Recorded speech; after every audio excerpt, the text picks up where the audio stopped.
بسم اللہ الرحمن الرحیم۔ اعوذ باللہ من الشیطان الرجیم، بسم اللہ الرحمن الرحیم۔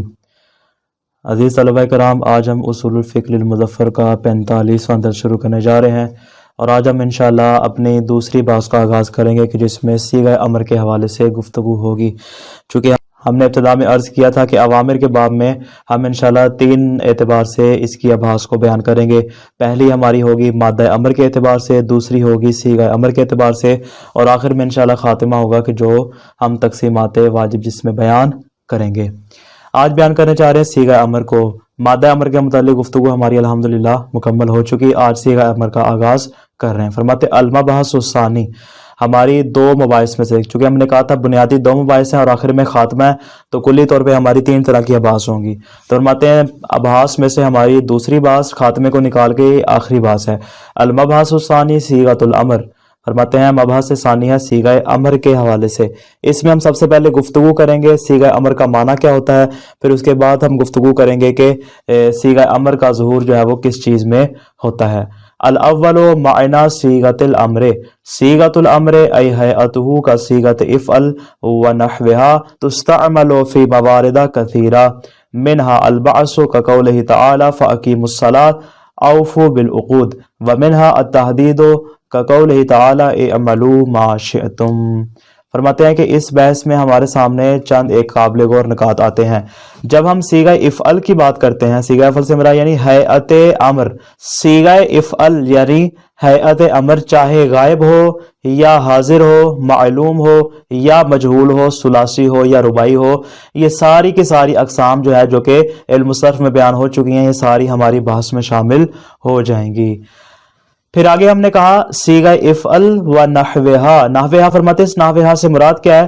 فرماتے ہر وہ چیز جو امر کے معنی میں ہوتی ہے، جیسے اسماء افعال اور جملہ خبریہ در معنی انشاء، یعنی ہوتا جملہ خبریہ لیکن انشاء کے معنی میں ہوتا ہے۔ فرماتے ہیں یہ بھی سارے کے سارے کیا ہیں، اس صیغہ افعل والی بحث میں شامل ہو جائیں گے۔ انشاءاللہ آگے جب ہم تنبیہان بیان کریں گے تو اس میں اس جملہ خبریہ کے متعلق انشاءاللہ بحث آ جائے گی۔ تیسرا نقطہ یہ ہے کہ صیغہ امر کے باب میں ہماری گفتگو تقریباً 11 نکات کے متعلق ہوگی، تو انشاءاللہ ہم ایک ایک کر کے ترتیب سے بیان کرتے چلے جائیں گے۔ پہلا نقطہ یہ ہے کہ صیغہ امر مختلف معانی میں استعمال ہوتا ہے۔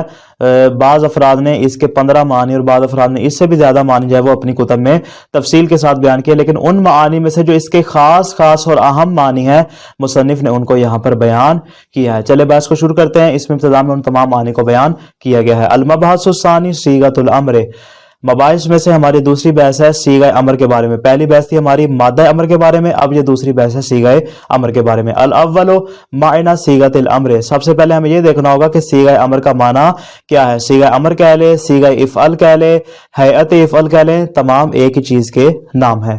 فرماتے صیغۃ الامر، امر کا صیغہ اے ہیئتہ یا ہیئت امر کہہ لیں، صیغہ امر یا ہیئت امر یا ہیئت افعل کا صیغۃ افعل، جیسا کہ افعل کا صیغہ جیسا کہ آپ علم صرف وغیرہ میں پڑھتے ہیں۔ ونحوہا، نحوہا یعنی صیغہ افعل جیسے وہ دیگر چیزیں جو اس کے معنی میں ہوتے ہیں وہ سارے ہماری بحث میں شامل ہو جائیں گے۔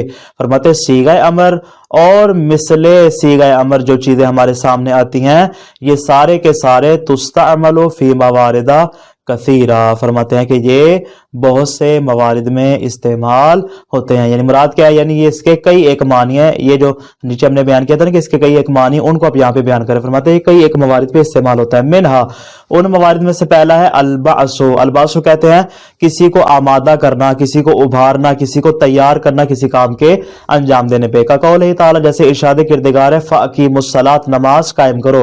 اب یہاں پہ فاقیموا کیا ہے؟ صیغہ امر ہے، اور اس کے ذریعے کیا ہے؟ نماز کے لیے متکلم اپنے مخاطب کو کیا کر رہا ہے؟ آمادہ اور تیار کر رہا ہے، اور اس کو بعث کر رہا ہے۔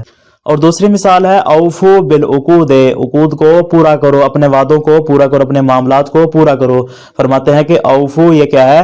صیغہ امر ہے، اور یہ کیا کر رہا ہے؟ آمادہ کر رہا ہے اپنے وعدے کی ایفا پر اور اپنے معاملات کو پورا کرنے پہ۔ ومنہا، ان معنی میں سے ایک معنی ہے التحدید، تحدید کہتے ہیں دھمکی دینا، ڈرانا، جو آپ کا مخاطب ہے اس کو آپ کیا کرتے ہیں؟ دھمکی دیتے ہیں، اور اس کو آپ انذار کرتے ہیں کسی کام سے۔ فرماتے کا قول تعالی، جیسے کہ ارشاد کردگار ہے اعملوا ما ما شئتم، جو تمہارے دل میں آئے وہ تم عمل انجام دو. یعنی اس عملو کے ذریعے کیا ہے، اس عمل کے انجام کے بارے میں ڈرایا جا رہا ہے کہ تم جو عمل کرنا ہے کرو، لیکن اس کے انجام کا بہرحال خیال رکھنا. یہاں پہ کیا تحدید ہو رہی ہے، خداوند کردگار انسان کو اس کے اعمال کے بارے میں کیا کر رہا ہے، خبردار کر رہا ہے. اسی طرح فرماتے ہیں وَمِنْهُ التَّعْجِيزُ، ان معنی میں سے ایک معنی ہے تعجیز، یعنی اپنے مخاطب کو، اپنے سامنے والے کو کسی کام سے عاجز قرار دینا. کا قول تعالی سے ارشاد کردگار ہے فَأْتُوا بِسُورَةٍ مِّن مِّثْلِهِ، یعنی اگر تم دعویٰ کرتے ہو کہ یہ قرآن جو ہے وہ خدا کا کلام نہیں، کسی عام بندے کا کلام ہے، تو پھر یہاں پہ خدا نے کہا فَأْتُوا، امر دیا کہ تم اس قرآن جیسی، جس طرح کہ آپ جانتے کہ چیلنج ہوا پہلے پورے قرآن کا، پھر جب اس پہ نہ اتر سکے پھر 10 صورتوں کا چیلنج ہوا، پھر اس پہ جب پورا نہ اتر سکے تو آخر میں کہا کہ تم عاجز آ چکے، چلو اتنا نہ صحیح ایک سورہ ہی لے آؤ. فَأْتُوا بِسُورَةٍ مِّن مِّثْلِهِ، مثلہ یعنی مراد کیا ہے، اس کی ایک سورہ جیسی تم ایک سورہ لے آؤ. اب دیکھو یہاں پہ کیا حقیقت میں اس امر کے ذریعے ان کے عاجز ہونے کو کہ تم یہ ایک سورہ بھی لانے پہ قادر نہیں بلکہ تم اس سے بھی عاجز آ جاؤ گے. وغیر ذالک، فرماتے یہ تو ہم بطور مثال ہم نے چند ایک موارد بیان کیے، اس کے علاوہ دیگر موارد من بیانیہ، یہ بیان کر رہے ہیں موارد کو، من التسخیر، جیسا کہ تسخیر یعنی سامنے والے کا کیا کرنا کہ ان کو مذاق اڑانا، جیسے ارشاد کردگار ہے کونوا قردۃ خاسئین، تم کیا ہے مسخ شدہ بندر بن جاؤ. والانذار، ڈرانے کے لیے، مثال کے طور پہ اس کی مثال بھی ہمیں قرآن مجید میں ملتی ہے. انذار کی مثال جس طرح ہم نے تحدید کی مثال دی ویسے ہی انذار کی مثال آ جائے گی. اسی طرح فرماتے ہیں ترجی اور تمنی و نحوہا، اس طرح دیگر جتنے موارد ہیں ان میں امر استعمال ہوتا ہے. لیکن فرماتے ہیں کہ یہ جو ہم نے جتنے موارد بیان کیے 7-8 موارد، فرماتے ہیں کہ یہ جو ہمارے موارد کا یہ سارے کے سارے امر کے مصادیق ہیں، اور کیا یہ سارے ہماری بات میں شامل ہیں. فرماتے ہیں ان تمام معانی میں صیغہ امر کا استعمال حقیقی ہے یا مجازی. ہمارے سامنے چند اقوال آتے ہیں، تقریباً 4 طرح کے اقوال ہمارے سامنے آتے ہیں. پہلا کیا مشترک لفظی، یعنی جو حیات امر ہے، جو صیغہ امر ہے، وہ ان تمام معانی میں مشترک لفظی کے طور پہ استعمال ہوتا ہے. اور دوسرا کہ نہیں مشترک لفظی نہیں ہے بلکہ کیا ہے ایک قدر جامع کے لیے اس کو وضع کیا گیا ہے کہ جس میں یہ سارے کے سارے افراد شامل ہیں. ایک قدر جامع کے لیے اس کو وضع کیا گیا، اس کے پھر آگے مصادیق اور آگے افراد ہیں، وہ تعجیز کی صورت میں، تسخیر کی صورت میں، باس کی صورت میں، تحدید کی صورت میں وغیرہ وغیرہ. یہ اس قول کے قائل یہ کہتے ہیں. اور تیسرے قول کے قائل کہتے ہیں کہ نہیں بعض میں حقیقت ہے بعض میں مجاز ہے، یعنی سارے کے سارے معنی بھی حقیقی نہیں، سارے کے سارے مجازی نہیں، کچھ ان میں سے حقیقی ہیں اور کچھ معنی مجازی ہیں. اور چوتھا قول یہ ہے کہ ان میں سے کسی کے لیے بھی وضعیت ثابت نہیں ہے، یعنی یہ جو موارد ہم نے بیان کیا ہے اصلاً امر کو ان معانی میں سے کسی ایک کے لیے وضع نہیں کیا گیا. مصنف کے نزدیک یہ چوتھا قول درست ہے.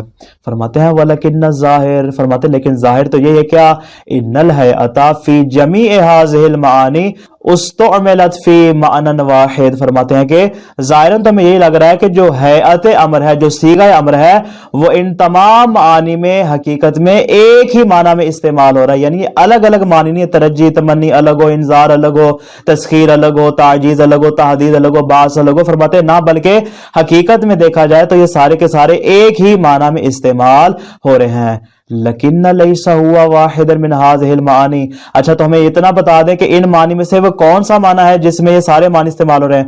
مرحوم مصطفی فرماتے ہیں جتنے موارد ہم نے پیش کیے ان میں سے کوئی ایک معنی بھی ایسا نہیں ہے کہ جس کے لیے امر کو وضع کیا، یعنی آسان الفاظ میں ان 2 سطروں میں یہ کہہ رہے ہیں کہ ان میں سے کسی کے لیے بھی وضعیت ثابت نہیں بلکہ صیغہ امر کو کسی اور دوسرے الگ معنی کے لیے وضع کیا گیا ہے. فرماتے ہیں وجہ آپ کے پاس کیا دلیل ہے، کس دلیل کے تحت آپ کہتے ہیں کہ ان کے لیے وضع نہیں کیا گیا بلکہ ان کے علاوہ دیگر کسی خاص معنی کے لیے وضع کیا گیا. فرماتے ہیں اس لیے لأن الحیات مثل افعال، جیسا کہ افعال کی ہمارے سامنے مثال ہے. فرماتے ہیں جو حیات امر ہے شأنها شأن الحیات الاخرى، فرماتے ہیں اس کی صورتحال بھی وہی ہے جو کہ دیگر حیات کی ہوتی ہے. اگر آپ کو یاد ہو جو ہم نے 14 بحث کی صورت میں مقدمہ پیش کیا تھا، اس میں ہم نے جہاں پہ حروف کی بات کی تھی ہم نے کہا تھا کہ حروف غیر مستقل وجود رکھتے ہیں اور ان کی اپنی کوئی حیثیت نہیں ہوتی. اور اس کے ساتھ ہم نے کہا تھا حیات کی صورتحال بھی ایسی ہے، یعنی ان کو بھی کسی معنی مستقل کے لیے وضع نہیں کیا گیا بلکہ ان کی حیثیت کیا ہے، ایک رابطے کی حیثیت ہے، ان کی حیثیت کیا ہے، ایک نسبت کی ہے. لہٰذا فرماتے ہیں کہ یہ بھی چونکہ حیات امر بھی انہی حیات میں سے ایک ہے، فرماتے ہیں لہٰذا اس کو